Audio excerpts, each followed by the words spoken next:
దేవుని వాక్యాన్ని చదువుకుందాం. ఉదయకాల సమయంలో మనం దేవుని స్తుతించి ఆరాధించడానికి గాను యాకోబు పత్రిక 4వ అధ్యాయం 10వ వచనాన్ని అందరం కలిసి చదువుకుందాం. యాకోబు పత్రిక 4వ అధ్యాయము 10వ వచనం. ప్రభువు దృష్టికి మిమ్మును మీరు తగ్గించుకొనుడి, అప్పుడు ఆయన మిమ్మును హెచ్చించును. తల్లు వంచండి, ప్రార్థన చేసుకుందాం.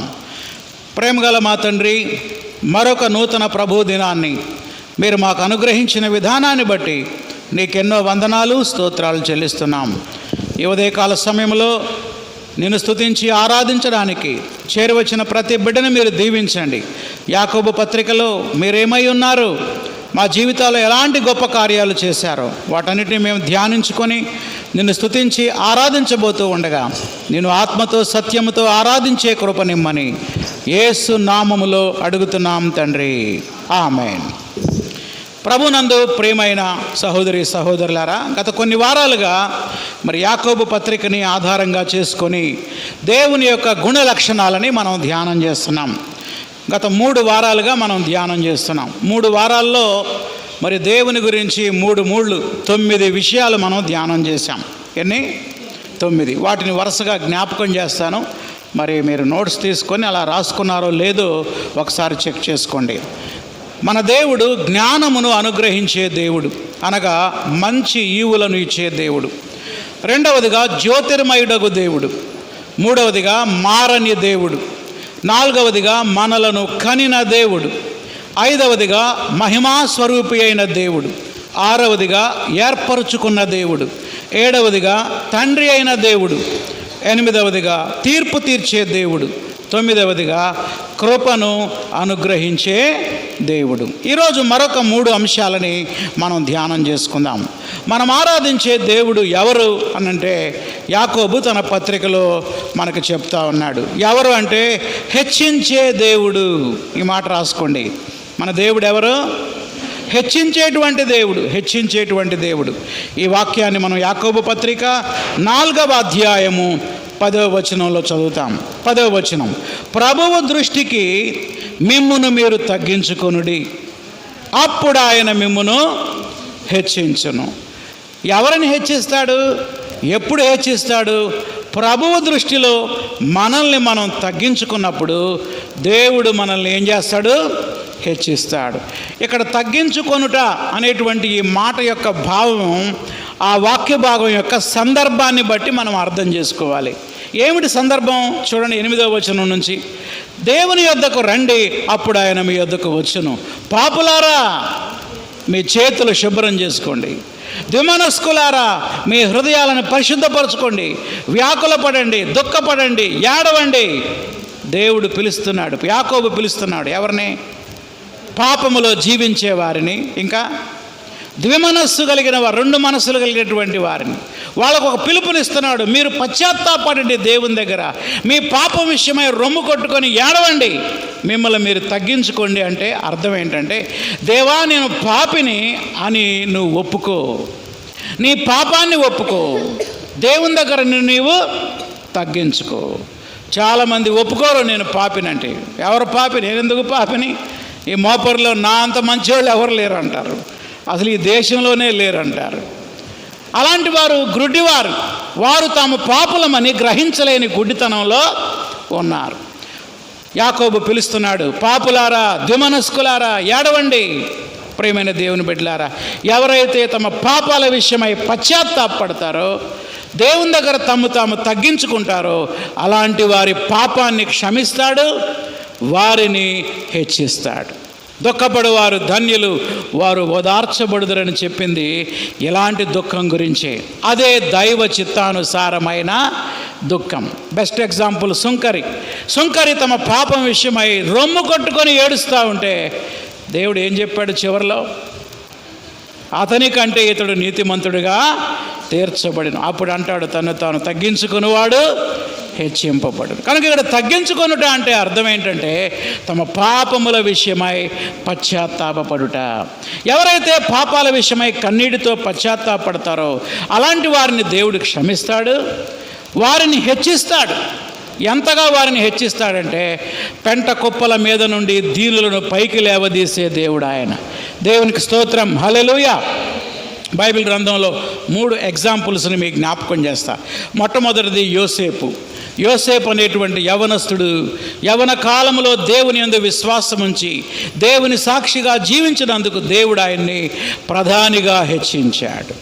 ఎలా చేశాడు యోసేపుని? ప్రధానిగా.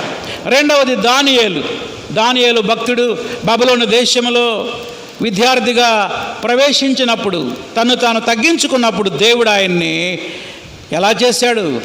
గొప్ప ప్రధానిగా చేశాడు. మూడో వ్యక్తి దావీదు గొర్రెలు కాసుకుంటూ దేవుని యందు భయభక్తులు కలిగి జీవించినందుకు దేవుడు దావీదుని రాజుగా అభిషేకించాడు. వీళ్ళంతా ఎవరో తాము తగ్గించుకున్న వారే. యోసేపు, దావీదు, దానియేలు. చెప్పండి ముగ్గురు పేర్లు. యోసేపు, దావీదు, దానియేలు. ఆ వరుసలో నీ పేరు కూడా నా పేరు కూడా చేరాలి అంటే మనల్ని మనం ఏం చేసుకోవాలి? తగ్గించుకోవాలి. ఎవరైతే తాము తగ్గించుకుంటారో అలాంటి వారిని దేవుడు ఖచ్చితంగా హెచ్చించే దేవుడు ఇప్పటి వరకు మనల్ని ఎంతగానో దీవించాడు, హెచ్చించాడు. మిమ్మల్ని ఒక ప్రశ్న అడుగుతా, ఒక పరీక్ష చేసుకుందాం మనందరమే. గత 20 సంవత్సరాల క్రితం మనం ఏ స్థితిలో ఉన్నాం, ఇప్పుడే స్థితిలో ఉన్నాం? ఎవరికి వాళ్ళే పరీక్షించుకోండి. ఎన్నేళ్ల క్రితం? ఒకసారి వెళ్ళండి, వెనక్కి వెళ్ళిపోండి మీ మనసులో. 20 years బ్యాక్ అసలు నేను ఎక్కడ ఉన్నాను, ఏ స్థితిలో ఉన్నాను, దేవుడు ఇప్పుడు ఏ స్థాయికి నన్ను హెచ్చించాడు? ఇదంతా ఏంటి? దేవుని కృప. దేవుడు మనల్ని హెచ్చించాడు. అంత మాత్రమే కాదు, రాబోయే 10 సంవత్సరాల్లో 20 సంవత్సరాల్లో మనం నమ్మకంగా ఉంటే, దేవుడు మనల్ని మనం తగ్గించుకుంటే దేవుడు ఇంకా మనం ఊహించిన దానికంటే ఉన్నతమైన స్థితికి దేవుడు తీసుకెళ్తాడు. దేవునికి స్తోత్రం, హల్లెలూయా. కాబట్టి ఉదయకాల సమయంలో ఇంతకాలం దేవుడు మనల్ని హెచ్చించినందుకు ఆయన మనం స్తుతించి ఆరాధించాలి. దావీదు మహారాజు దేవాలయంలోకి వెళ్ళి కూర్చొని ఆయన ఒక మాట అంటాడు, ఇంతగా నీవు నన్ను హెచ్చించుటకు నేను ఎంతటి వాడను. స్టీవెన్సన్ గారు దాన్ని పల్లవిగా చేసి పాట రాశారు. ఎంతటి వాడను నేను యేసయ్యా, కొంతైన యోగ్యుడను కానయ్యా, ఇంతగా నన్ను హెచ్చించుటకు, ఈ స్థితిలో నన్నుంచుటకు, ఎంతటి వాడను నేను యేసయ్యా, కొంతైన యోగ్యుడను కానయ్యా. ఈ పాట నీ పాటల నా పాటలాగా మారాలి. ప్రభు మనల్ని హెచ్చించిన దాన్ని బట్టి దేవుని మనసారా స్తుతించి ఆరాధించాలి. 1 పేతురు పత్రిక 5వ అధ్యాయం 6వ వచనంలో దేవుడు తగిన సమయంలో మిమ్మును హెచ్చిస్తాడు అన్నాడు. ఎప్పుడు హెచ్చిస్తాడట? తగిన సమయంలో. ఆయన సమయంలో దేవుడు మనల్ని హెచ్చిస్తాడు. ఇది మొదటిది. రెండవదిగా దేవుడు ఎవరు అంటే సర్వశక్తిమంతుడైన దేవుడు. చెప్పండి, మన దేవుడు ఎవరు? సర్వశక్తిమంతుడు. మొట్టమొదటి హెచ్చించే దేవుడు, రెండవది సర్వశక్తిమంతుడు. యాకోబు పత్రిక 4వ అధ్యాయము 12వ వచనం చదువుతున్నా. యాకోబు పత్రిక బైబిల్ చూస్తున్నారా అందరూ? యాకోబు పత్రిక 4వ అధ్యాయం 12వ వచనం. ఒక్కడే ధర్మశాస్త్రమును నియమించి న్యాయము విధించేవాడు. అక్కడ విధించువాడు అనే దగ్గర ఫుట్ నోట్లో ఎంత ఉంది? 3 అంటే కింద ఏముంది? తీర్పరి.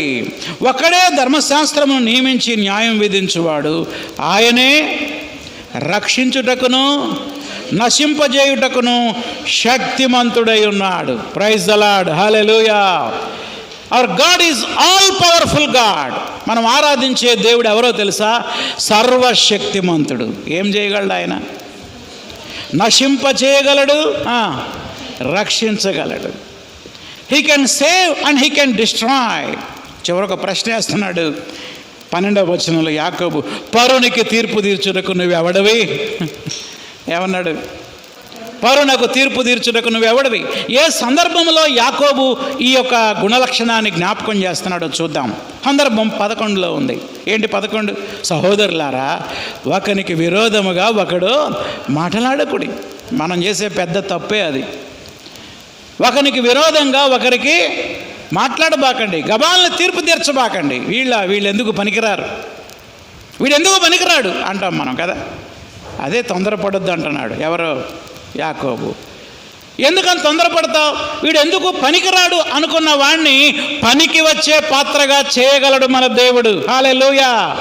He can save and destroy. ఆయన రక్షించగలడు, నశింప చేయగలడు. భయంకరమైన పాపపు ఊబిలో ఉన్నవాడిని దేవుడు రక్షించగలడు. ఎస్, గర్వంతో తొలతూగిపోయేవాడిని నశింప చేయగలడు కూడా. ఆయన ఏమైనా చేయగలడు. అందుకే అంటున్నాడు చివరిలో, పరునికి తీర్పు తీర్చుటకు నువ్వెవడివి? ఒక్కడే న్యాయం విధించేవాడు, ఒక్కడే ధర్మశాస్త్రాన్ని నియమించేవాడు, ఒక్కడే తీర్పు తీర్చేవాడు. ఇక్కడ మనం నేర్చుకోవాల్సిన గొప్ప సత్యం ఏంటంటే, మన దేవుడు ఏమైనా చేయగలడు. ఎలాంటి వారినైనా దేవుడు మార్చగలడు. అప్పుడు కూడా మనం అనుకుంటాం, వాడు మారినా ఈడు మారడు అనుకుంటాం. అది ఒక జడ్జిమెంట్ ఇచ్చేస్తాం అన్నమాట. దేవుడు అలాంటి వ్యక్తిని కూడా తన చేతిలోకి తీసుకొని ఆ వ్యక్తిని ఏం చేయగలడు? రక్షించగలడు. He can change, he can save, he can save. Shadrach, Meshach, అబేద్నెగోలని అగ్ని నుండి రక్షించడం అసాధ్యం అనుకున్నాడు ఎవరైనా? రాజైన నెబుకద్నెజర్. వాళ్ళు ఏమన్నారో తెలుసా? నెబుకద్నెజరు, ఎందును గూర్చి మీకు జవాబు చెప్పాల్సిన అవసరం మాకు లేదు. మండుచున్న వేడిమి గల అగ్నిగుండము నుండి మమ్మను రక్షించుటకు మా దేవుడు సమర్థుడు. He can save. ఆయన రక్షించగలడు. ఒకవేళ రక్షించకపోయినా మేము మాత్రం నీ బొమ్మకు మేము మొక్కం అని తేల్చి చెప్పారు. ఎంత ఫెయిత్ చూడండి వాళ్ళకి, విశ్వాసం. ఈరోజు మనం రక్షించే దేవుణ్ణి మనం స్తుతించి ఆరాధించాలి. ఆయన సర్వశక్తి కలిగిన దేవుడు. ఆయన ఏమైనా చేయగలడు. He can do anything. ఆయన ఏమైనా చేయగలడు. సర్వశక్తిమంతుడైన దేవుణ్ణి ఈ ఉదయకాలం మనం స్తుతించి ఆరాధన చేద్దాం. చివరిగా మూడవది ఏంటో మనం చూద్దాం. చివరిగా మూడవదిగా మన దేవుడు ఎవరంటే, సైన్యములకు అధిపతియగు ప్రభువు. మూడవ మాట చెప్పండి. సైన్యములకు అధిపతియగు ప్రభువు. సైన్యములకు అధిపతియగు ప్రభు. చూడండి, 5వ అధ్యాయము 4వ వచనాన్ని చదువుకుందాం. యాకోబు పత్రిక 5వ అధ్యాయం 4వ వచనం. ఇదిగో మీ చేలు కోసిన పనివారికి ఇయ్యక మీరు మోసముగా బిగబట్టిన కూలి మొరపెట్టుచున్నది. మీ కోత వారి కేకలు సైన్యములకు అధిపతియగు ప్రభు యొక్క చెవులలో చొచ్చి ఉన్నవి. చెవులలో చొచ్చి ఉన్నవి. ఏమిటి సందర్భం? ఇక్కడ దేవుడు ఎవరంట? సైన్యములకు అధిపతియగు ప్రభు. ఎందుకు ఈ మాటని మెన్షన్ చేశాడు? యాకోబు ఎందుకు దేవుని గురించి ఇలా చెప్తూ ఉన్నాడంటే, ఈ 5వ అధ్యాయం మొదటి 4 వచనాలు కూడా ధనవంతులను ఉద్దేశించి వ్రాయబడిన వచనాలు. ఎవరిని ఉద్దేశించి? ధనవంతులను. చూడండి 1వ వచనం, ఇదిగో ధనవంతులారా. ఇక్కడ ధనవంతులారా అంటే నిజంగా ధనవంతులని కాదు, ధనాపేక్ష కలిగిన ధనవంతులు. ధనవంతులు అందరూ పాపులు కాదు. మరి ఎవరు పాపులు? ధనాపేక్ష కలిగిన వారే పాపులు. ఓ ధనవంతులారా అనగా ధనాపేక్ష కలిగినటువంటి పాపులారా, మీ మీదకి వచ్చే ఉపద్రవం గురించి ప్రలాపించి ఏడవండి. అంటే మీ మీదకి ఏం రాబోతుంది? ఉపద్రవం రాబోతుంది. ఎందుకు రాబోతుంది? 4వ వచనం, మీ చేలు కోసిన పనివారికి ఇయ్యక మోసముగా బిగబట్టిన కూలి మొరపెట్టుచున్నది. ఒక ఆయనకి 100 ఎకరాల పొలం ఉందనుకోండి. ఇమాజిన్ చేయండి, ఊహించండి. ఎన్ని ఎకరాల పొలం ఉంది? 100 ఎకరాల పొలం. 100 ఎకరాల కోత కోపించాడు కూలీల చేత. 100 ఎకరాల కోత కోపిస్తే గట్టు దిగగానే గట్టు మీద కూలి ఆ డబ్బులు ఇచ్చేస్తే ఆ రాత్రి వాళ్ళు హాయిగా ప్రశాంతంగా ఏదో తెచ్చుకొని తింటారు కూలోళ్ళు. కానీ ఆ కూలి డబ్బులు ఇవ్వకుండా రేపిస్తా, ఎల్లుండిస్తా అని 4 రోజుల్లో 3 నెలల తర్వాత ఇచ్చాడు అనుకోండి, మోసం చేసి బిగబట్టాడంట. అంటే లేక రేపిస్తానంటలా ఉంది, కానీ ఇప్పుడు ఇచ్చే మనసు లేదు. ఈ 3 నెలలు కనుక ఆ లక్షల రూపాయల డబ్బులు తీసుకెళ్ళి బ్యాంకులోనో వడ్డీలకు ఇస్తే వాడికి ఇంకా డబ్బులు పెరుగుతాయి అన్నమాట. ధనాపేక్ష గలవాడు అలా చేస్తాడు. అర్థమైందా మీకు? ఇక్కడ కూలివాడు కూలి పని చేసి ఆకలితో అల్లాడిపోతుంటే ఆ కూలివాడికేమో కూలి ఇవ్వడంట. ఆ డబ్బులు తీసుకెళ్ళి ఎక్కడో వడ్డీ వ్యాపారం చేస్తూ ఉంటాడు. 3 నెలలకో 4 నెలలకో ఎప్పుడుకో బిగబట్టిన కూలి కూడా మొరపెడుతుందంట దేవునికి. తర్వాత చూడండి ఇంకెవరు మొరపెడుతున్నారు, మీ కోత వారి కేకలు, వాళ్ళు వేసే కేకలు కూడా దేవుని చెవిలో జొచ్చి ఉన్నవి, చెవుల్లో జొచ్చి దేవునికి వినపడ్డాయి. ఆ మొర, ఆ కూలి పెట్టే మొర, ఆ కూలీలు కోత కోసిన వారు వేసే కేకలు, వాళ్ళ ఆర్తనాదం దేవుని చెవులలో వినపడుతుంది అంటున్నాడు. ఆ దేవుడు ఎవరు? సైన్యములకు అధిపతియగు దేవుడు. ఎందుకు ఈ మాట ఉపయోగించాడు? ఎందుకనంటే ఆయన సైన్యములకు అధిపతి. సైన్యములకు అధిపతి అనే మాట NASB అనేటువంటి ఇంగ్లీష్ బైబిల్ ట్రాన్స్లేషన్లో సాబోట్ అనే పదం వాడాడు. ఏంటా పదం? సాబోట్. విన్నారా ఈ పదం? ఎక్కడ విన్నారు? పాటలో రాసేగా నేను. యెహోవా సాబోట్ నీవే గదా, సైన్యములకు అధిపతివి నీవే గదా. యెహోవా సాబోట్ నీవే గదా, సైన్యములకు అధిపతివి నీవే గదా. ఎన్ని నామములు నీకు, ఎన్నతరమౌనా నాకు నిన్ను స్తుతించుట. ఎన్ని నామములు నీకు, ఎన్నతరమౌనా నాకు. ఇక్కడ సైన్యములకు అధిపతి అనే మాట ఎందుకు ఉపయోగించాడంటే చూడండి, ఏమిటా సైన్యములు? సైన్యములకు అధిపతి God as a commander of the armies of heaven. పరలోకంలో ఉన్న దేవదూతల సైన్యమునకు ఆయన అధిపతి. ఏ సైన్యాలకు? పరలోకములో ఉన్న దేవదూతల సైన్యమునకు అధిపతి. He will call his angelic armies to act in judgment, who unjustly hold the wealth. ఎవరైతే కూలి బిగబట్టారో వాళ్ళ మీదకి తీర్పు తీర్చడానికి దేవుడు తన సైన్యములకు ఆజ్ఞాపిస్తాడు. ఎవరా సైన్యాలు? పరలోక దేవదూత సైన్యాలు. ఆ దూతలు వచ్చి ఈ ధనాపేక్ష కలిగిన వారిని, ఈ కూలి బిగబట్టిన ధనవంతుల మీద ఉపద్రవం తీసుకొస్తాడు, వారిని శిక్షిస్తాడు అని చెప్పడానికి యాకోబు దేవుణ్ణి మనకిలా పరిచయం చేశాడు. చెప్పండి, మన దేవుడు ఎవరు? సైన్యములకు అధిపతి అయిన దేవుడు. ఇక్కడ ఇంకో మాట కూడా చెప్పుకోవచ్చు, ఆయన ప్రార్థనలు ఆలకించే దేవుడు కదా. చెవులలో జొచ్చి ఉన్నవి అంటే ఏంటి? ఏం చేస్తున్నాడు ఆయన? ఆర్తనాదాలు వినే దేవుడు, కూలిపెట్టే మొర ఆలకించేటువంటి దేవుడు. మొర ఆలకించి పేదల పక్షంగా న్యాయం చేసేటువంటి దేవుడు. సైన్యములకు అధిపతియగు దేవుణ్ణి మనం స్తుతించి ఆరాధించాలి. కేవలం ఆయన పరలోక సైన్య సమూహములకు దేవుడు అధిపతి మాత్రమే కాదు.